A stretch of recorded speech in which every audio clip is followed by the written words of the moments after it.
Salam, puji Tuhan, haleluya. Kita sedang berbicara tentang buah roh. Sudah membicarakan tentang kasih, sukacita, damai sejahtera, dan kesabaran. Sekarang kita bicara tentang kemurahan. Buah roh yang kelima, kemurahan. Setiap orang percaya diidentifikasi, dikenali oleh orang-orang lain sebagai sosok pribadi yang penuh dengan kemurahan. Nah, kata kemurahan dalam bahasa Jawa ada dua kata yang dipakai, itu sumlondoh dan poromarto. Di dalam kata itu mengandung pengertian murah, karisma, dermawan, mulia, murni, baik hati. Artinya apa? Bahwa sifat watak karakter yang diwujud nyatakan dalam perbuatan seseorang, yaitu orang yang percaya pada Yesus di bawah pimpinan Roh Kudus, akan membuat seseorang itu penuh karisma, dan juga membuat seseorang itu berada pada posisi bermartabat, terhormat, dan mulia. Mengapa? Karena memang perilakunya selalu mendatangkan berkat manfaat bagi orang lain. Ada kata murah. Memang orang percaya yang dipimpin dikuasai oleh Roh Kudus itu bermurah hati. Kemudian ada kata dermawan.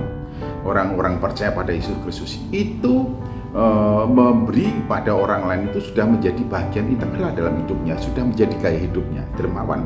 Kemudian ada kata baik hati. Jadi kebaikan hati dipancarkan dalam tindakan memberi tanpa menahan berkat untuk orang lain, dari apa yang dimiliki, agar orang lain itu terangkat dari posisinya, dari keterpurukannya, dari krisis yang sedang dihadapinya. Jadi orang percaya diletakkan di dalam dunia ini di hadapan orang lain yang mempunyai sense of crisis, melihat kebutuhan orang lain tanpa ada komando, sudah ada niat dari dalam hati yang tulus murni, mengulurkan tangan untuk memberikan bantuan kepada orang lain yang membutuhkan.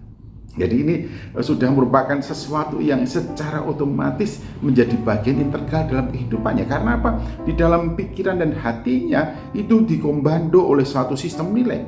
Terlebih bahagia memberi daripada menerima. Jadi memberi itu merupakan satu kebahagiaan, merupakan satu kenikmatan, merupakan sesuatu yang menempatkan seseorang itu pada posisi yang mempunyai nilai bermartabat di dalam kehidupan, dalam hubungannya dengan sesama. Oleh karena itu, setiap orang Kristen ringan tangan untuk memberikan pertolongan kepada orang lain.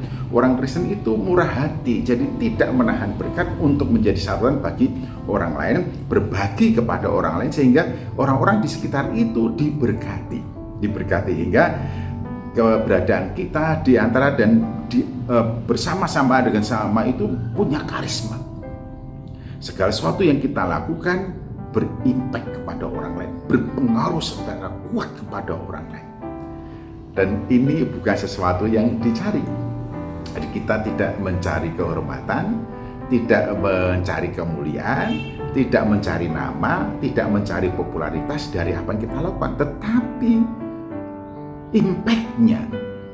impactnya dari perbuatan hidup kedermawanan, perbuatan hidup bermurah, perbuatan hidup memberikan pertolongan oleh karena kebaikan hati yang dilakukan dengan niat yang murni dan tulus,